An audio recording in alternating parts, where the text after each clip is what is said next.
Eu estava dando uma olhada aqui nesse documento da Ambima, o relatório do raio-x do investidor. Metade da população relata sentir alto estresse financeiro. E aqui, nesse vídeo, eu vou trazer erros da classe média, que é a maioria da população brasileira, e eu tenho certeza que algum deles você está cometendo, alguma coisa você está deixando passar. E esse conteúdo que eu trouxe no vídeo não é um conteúdo clichê que eu vejo as pessoas falando por aí, não vejo outros canais falando muito sobre isso, então é por isso que eu trouxe esse vídeo aqui para vocês, para ajudar vocês realmente. Então, bora pro quadro de uma vez, e aí já vamos começar aqui num dos temas mais complexos das pessoas entenderem, de finalmente colocarem isso na cabeça e fixarem esse conteúdo. Passivo é diferente de ativo. Qual que é a diferença dessas coisas? E é muito simples entender, mas na prática as pessoas não conseguem aplicar muito bem. O Robert Kiyosaki ele fala muito disso, que a classe média e a classe pobre, elas tendem a pensar diferente sobre essas coisas. Por quê? O que é um passivo de fato? É uma coisa que ela não tá te gerando renda. Você tá perdendo dinheiro aqui praticamente, você tá deixando dinheiro aqui parado, você não tá gerando renda, não gera renda. E aí, as pessoas acabam comprando passivos achando que são ativos. Então ela compra um carro, por exemplo, e ela acha que aquilo vai ser um investimento, que aquilo vai ser uma coisa que vai trazer retorno para ela. Quando na verdade um carro ele não gera renda, ele não está te gerando renda. Na verdade ele está tirando dinheiro do seu bolso, porque você tem que gastar com manutenção, com custo de transporte, você tem que gastar com gasolina. Quando você compra o carro na concessionária, mesmo que seja um carro novo, zero, ele já perde praticamente 20% do valor dele, só porque agora ele não é mais um carro zero, agora ele é um carro de segunda mão. Então, o carro é a principal coisa que, na verdade, ele não é um ativo, ele é o seu passivo.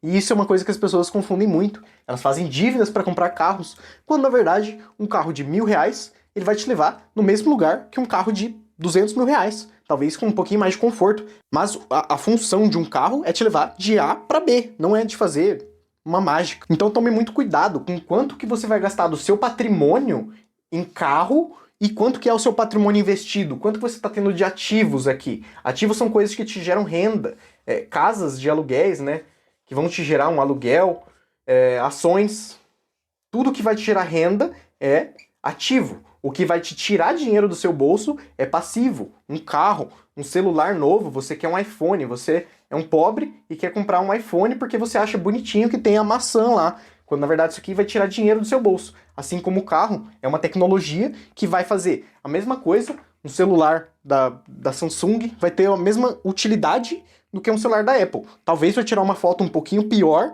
mas vai ser R$ 3.000 de diferença só para você ter uma foto melhor e um negocinho uma capinha, uma figurinha da maçã para você ter lá no seu celular, para você falar que você tem um carro melhor, que você tem um iPhone. E aí, quando você vai olhar a sua conta bancária, você não tem nada te pagando o aluguel, te pagando renda, gerando renda para você, você não vai ter nada lá de patrimônio. Você vai gastar R$ 6.000, sendo que você é um estagiário, você vai gastar R$ 6.000 do seu bolso, se endividar com um monte de parcela para você comprar um iPhone. Não faz muito sentido, entendeu? Essa é a diferença de você comprar passivos e ativos. E quando você joga para o longo prazo, pensando no longo prazo, faz muito mais sentido. É lógica, é coisa básica de que se você tem mais ativos na sua carteira, você vai ter mais dinheiro com o passar do tempo. Porque vai ter mais coisa colocando dinheiro no seu bolso do que tirando. Então o seu objetivo olha que coisa simples, é comprar menos passivos, adquirir menos passivos e adquirir mais ativos. Olha que coisa difícil. E eu sei que parece básico, mas a gente tá indo aqui do básico pro avançado. Esse daqui é, na verdade, o mais perigoso de todos, que é você viver no limite da renda. Cara, como que você não desconfia que, por exemplo, você tá ganhando R$ 1.800, tá entrando R$ 1.800 na sua conta, está saindo 1.800. Você não desconfia que tem alguma coisa errada? Porque tem gente por aí vivendo com muito menos do que isso. Sei lá, com R$ 1.400 tem gente passando o mês com isso. Então, é a mesma coisa que acontece quando a pessoa ganha R$ 5.000. Ela tá entrando R$ 5.000 na conta dela, né, aqui, e tá saindo 5.000. Ela não desconfia que tem alguma coisa errada, cara. Como pode? Você tem uma pessoa vivendo com R$ 1.800, tem maioria avassaladora do Brasil vive com o salário mínimo, que tá, sei lá, entre 1.600 hoje, e ela consegue viver com esse 1.600. Vive mal, tal, mas vive. E aí a pessoa com R$ 5.000 não consegue guardar nada. Cara, eu vejo servidor público ganhando R$ 20.000 e não consegue guardar nada. Ele simplesmente vive no limite da renda. Ele gasta tudo. Cara, como você não desconfia que tem alguma coisa errada? Como que tem gente vivendo com R$ 5.000 e um servidor público ganhando R$ 10.000 não consegue guardar nada disso? A primeira regra para você finalmente começar a se tornar um pouco mais rico, a ter estabilidade, conseguir uma renda, conseguir comprar ativos que a gente falou no erro passado, é você conseguir guardar alguma coisa. Você diminuir esse erro aqui, ó, você está entrando 1.800, você começa a gastar 600 e aí você vai economizar 200. 200 todo mês, 200, mais 200, mais 200. Cara, alguma hora você vai ter uma renda maior vindo disso aqui, mesmo sendo só R$ 200. Você tem que aprender a guardar um pouco, cara. Essa é a primeira regra universal. Se você é um estagiário, eu sou um estagiário, ganho 1.400 lá, no meu estágio, 1.200. Cara, eu consigo guardar um pouco, porque agora que eu tô no estágio, não tenho uma casa fixa, um carro que gasta muito. Como que, se eu não guardar nada desses 1.400, como que lá na frente eu vou querer guardar alguma coisa se eu ganhar R$ 5.000? Como que, se com 1.500 eu não consigo guardar nada, como não consigo gerenciar o que é pequeno, se você não consegue gerenciar o que é pequeno, como que lá na frente você espera que do nada você aprenda a lidar com R$ 5.000, com R$ 10.000? Na verdade, se você pensa logicamente, lá no futuro, se você agora você não consegue guardar nada, você está guardando 0% da sua renda, é mais provável que lá no futuro você também vai conseguir guardar nada. Você vai guardar 0% da sua renda, você vai estar sempre nesse 0 a 0, sempre nessa corrida dos ratos. Você tem que aprender a guardar alguma coisa, 10%, 20%, 30% do que você ganha. Se você ganha 1.800, tenta baixar o seu preço para 1.600, o seu custo. Ganhando 1.800, na verdade, você deveria guardar um pouquinho, mas você tem que focar em aumentar essa sua renda, aumentar isso aqui. Esse número é muito pequeno, você não vai conseguir ficar rico com investimentos com isso. Você vai conseguir uma estabilidade, vai conseguir melhorar um pouco a sua qualidade de vida, mas você não vai ficar rico com R$ 1.800. Você tem que procurar uma renda extra aqui, alguma coisa a mais para você aumentar esse número. E aí sim, quando você está aqui em 5 mil, aí você consegue 10, 15, 20%, que aí você já começa a ter uma robustez melhor para você finalmente viver de renda, ter uma estabilidade e conseguir trabalhar com o que você ama. O terceiro erro aqui é para você que acredita que estabilidade vem do outro. Esse é um terceiro erro muito comum das pessoas classe média, que é acreditar que essa estabilidade que ela tem da CLT, que ela é uma pessoa contratada, empregada, que tem a estabilidade garantida ali, até certo ponto, né, de você ter um aviso prévio, ter não sei o quê, ter o INSS lá na frente para assegurar uma previdência boa para você. Cara, você vai continuar dependendo do outro, você vai continuar dependendo de só uma fonte de renda, você não vai investir nada disso, você não vai se preocupar com o seu futuro com o INSS. Essa previdência pública, tendo esses rombos, desvios, fraudes, é basicamente uma pirâmide, porque se não entrar novas pessoas para financiar o INSS, novos jovens aqui entrando nessa base para sustentar os idosos, como que você vai ter a sustentação disso? O INSS já está tendo déficits atrás de déficits, porque não entram pessoas suficientes aqui para bancar os mais idosos. Então é um esquema que ele já está fadado a ter pelo menos uma reforma. Não vou dizer que vai quebrar, que vai não sei o quê, porque eles vão fazer alguma reforma e essas pessoas vão provavelmente conseguir, apesar de que eu não contaria com isso, que elas vão se aposentar, mas vão se aposentar muito mal, cara. Você já vê essas pessoas hoje em dia. Se ela ganha X, se ela ganha 5 mil hoje, quando ela se aposentar no INSS, ela vai ter alguns descontos, então provavelmente ela vai receber lá perto dos 4 mil. Quando você aposenta, você tem alguns descontos, e aí você vai baixar a sua renda. No momento que você mais precisa, você vai estar dependendo do INSS, que tem déficits atrás de déficits. Agora, essas fraudes que estão tendo no INSS, basicamente uma pirâmide em que, se não entrar pessoas novas para bancar os mais idosos, você não vai ter a sustentação dela. Lá no momento que você mais precisa, na velhice, você trabalhou, tá de barba, cabelo branco já, não aguenta mais dar um passo sem precisar de remédio, de tratamentos e serviços específicos, você vai ficar dependendo do INSS. Vai depender de apenas uma fonte de renda. Você tem que procurar uma segunda fonte de renda. Tem que procurar adquirir ativos na sua vida. Isso é uma coisa que eu não vejo as pessoas falando por aí. Como que as pessoas estão dependendo simplesmente do INSS, estão entregando a aposentadoria delas na mão do Estado. Essa é uma mentalidade muito ruim que a gente tem da nossa sociedade, que é de achar que o outro deve fazer alguma coisa por ela, que ela deve ficar dependendo do Estado. Pô, se o Estado não me deu uma previdência, então é isso, eu vou afundar aqui junto com o país. Se o real tá caindo perante o dólar, eu vou ficar aqui parado, vou esperar. Alguém vai vir me salvar, eu acho. Faz alguma coisa por você, cara. Se ninguém vai te ensinar educação financeira, se inscreve no meu canal, dá like aqui, já deixa o sininho ativado para você receber os vídeos, cara. Aprende educação financeira, vê os livros que eu recomendo aqui no canal. E se você quer aprender mais, para você estudar sobre isso, para você se aprofundar, para você finalmente conseguir se tornar uma pessoa rica e próspera, eu vou deixar aqui no link da descrição o link desse livro, Os Segredos da Mente Milionária, para você comprar pela Shopee, que aí além de você adquirir conhecimento, você ajuda o canal para eu te trazer mais conhecimentos de qualidade e também outros conteúdos interessantes aqui no canal. Então eu vou deixar aqui na descrição, é na Shopee, né? Eu acredito que eu entregue bem rápido na sua casa, assim como entregam bem rápido aqui para mim. Então, bora voltar pro vídeo. E aí, aproveitando que a gente tava falando aqui desse livro, dos Segredos da Mente Milionária, vou pegar uma parte aqui muito interessante, que eu acho uma passagem muito interessante desse livro, que é: as pessoas ricas, elas põem o dinheiro para dar duro para elas, e as pessoas de mentalidade pobre dão duro pelo seu dinheiro. É aquilo que eu falei dos ativos e passivos, cara. Você tem que colocar o seu dinheiro do seu lado, adquirindo mais ativos do que passivos. E a matemática é simples, a matemática não erra, cara. Se você adquirir mais ativos do que passivos, você simplesmente vai enriquecer. É simples, é ponto, é preto no branco. E em quarto lugar, uma coisa muito recorrente que eu vejo nas pessoas de classe média é você gastar muito tempo pensando nos centavos. Ah, qual que é o sabonete P que tá mais barato? Qual que é o sabonete líquido? No mercado, ficar 2 horas no mercado para economizar centavos. Ah, vou no aquele outro posto que é 30 minutos aqui de casa para economizar centavos. E não para pensar nos milhares, cara. Nas centenas que ela tá gastando a mais por empréstimos que fez, tomou crédito, tem dívidas caras pagando. E não para pensar nisso, nesses gastos fixos. O que mata as pessoas são os gastos fixos. Geralmente carro, casa, celular, aquele celular da Apple que você se endividou para comprar. Esses custos são muito mais importantes do que esses centavinhos que você está tentando economizar no combustível do seu carro. Claro, é importante. Se você vai lá e eles estão oferecendo um desconto à vista, é muito melhor você adquirir e pegar aquele desconto. Por isso que é importante você ter também uma reserva financeira para, em casos como esse, você precisa surgir uma oportunidade, uma casa, um carro, um celular que está com muito desconto. Você vai lá e você tem dinheiro à vista para conseguir adquirir aquele desconto. Você precisa ter liquidez nos seus investimentos. Pare de pensar nos centavos e comece a pensar nos milhares, o que você pode cortar de gastos. E também, se você é uma pessoa, como eu disse, que recebe um salário mínimo de R$ 1.500, você tem que parar de pensar em investimentos e ações e no que você pode... o que eu vou cortar de gasto, não sei o quê. É importante sim, mas a maior parte do seu tempo deveria estar em aumentar isso daqui e não em diminuir centavos, não em cortar gasto. Tô investindo R$ 100 por mês, vou pensar qual o melhor investimento de todos, vou gastar o dia inteiro lá. Não, cara, você tinha que pensar em mais fontes de renda para você conseguir mais centenas, conseguir economizar mais dinheiro por meio de novas fontes de renda. Não ficar vivendo na miséria para economizar 50, 30 reais, quando na verdade você não vai ficar rico com investimentos. O investimento ele vai multiplicar o que você já tem, o que você já conseguiu guardar.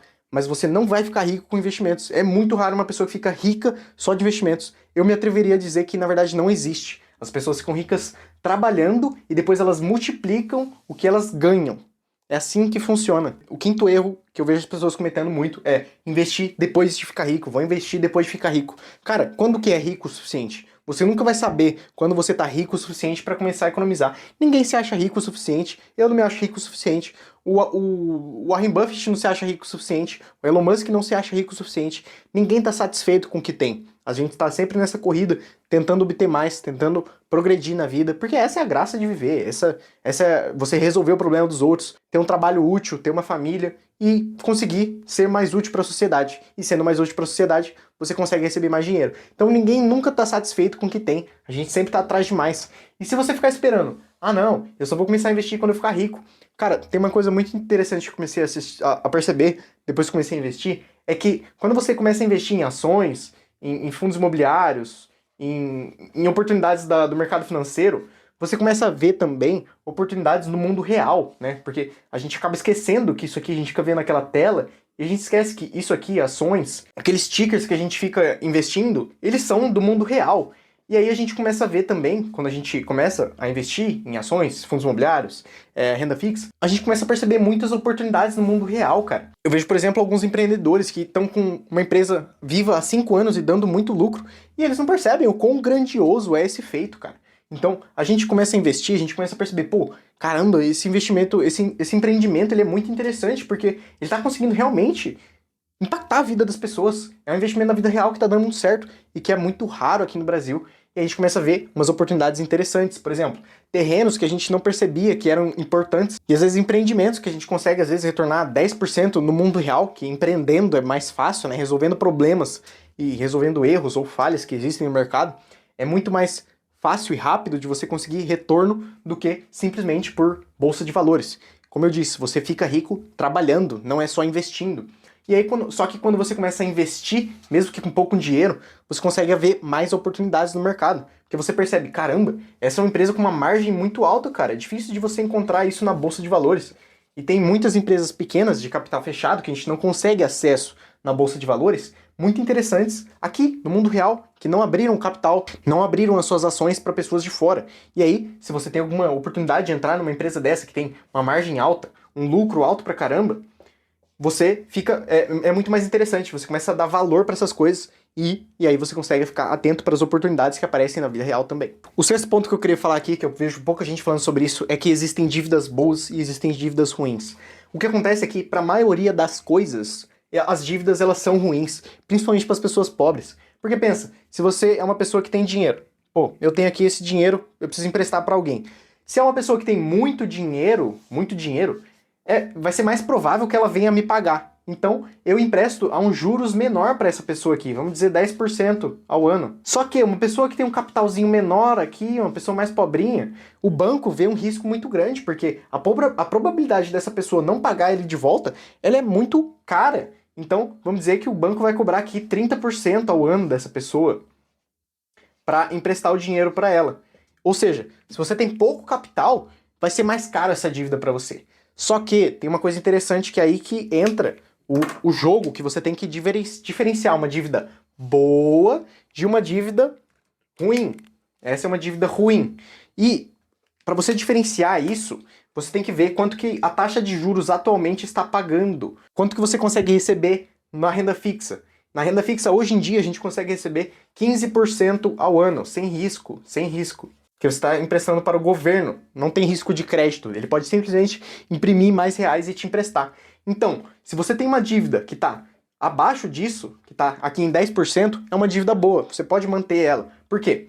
Você, por exemplo, tinha R$1.000 lá. Se você pegar essa dívida e pagar ela inteira, não compensa, por quê? Você pode simplesmente deixar esse dinheiro parado e pagando as parcelas aos poucos, você pode deixar aqui parado, e aí você vai ganhar 5%, praticamente ali, mais ou menos, né, de retorno em cima dessa dívida. É uma dívida boa. E aí tem alguns setores que são incentivados pelo governo, como, por exemplo, o setor imobiliário. O setor imobiliário ele consegue o crédito mais barato, o setor do agro também, só que o imobiliário é mais fácil da gente acessar, né? Então, geralmente, as dívidas baratas são do mercado imobiliário. E aí, o resto, todas as outras dívidas estudantis, dívidas de cartão de crédito, vixe, nem se fala, dívida para comprar carros são muito caras também. Então, todos os investimentos, todas as dívidas que tiverem muito, muito abaixo disso aqui, ó, da renda fixa, que tá pagando no momento, que é 15% hoje, só que aí, mais pra frente você tem que ver quanto vai estar essa taxa da renda fixa. Se tiver muito acima disso, aqui nos 30%, vai estar. É uma dívida cara. Olha isso, 20% de diferença. 15, né, perdão. 15% de diferença de um pro outro. Então é uma dívida muito cara. Você tem que focar em pagar essas dívidas primeiro. Se você vai começar a investir e você tem uma dívida dessa muito cara, você tem que se livrar dela primeiro para depois você investir. Então, tomem cuidados com as dívidas. E aí, por último, pra gente finalizar aqui, você quer ser rico ou parecer? Você quer ter o seu iPhone, só que com R$100.000 na sua conta de patrimônio?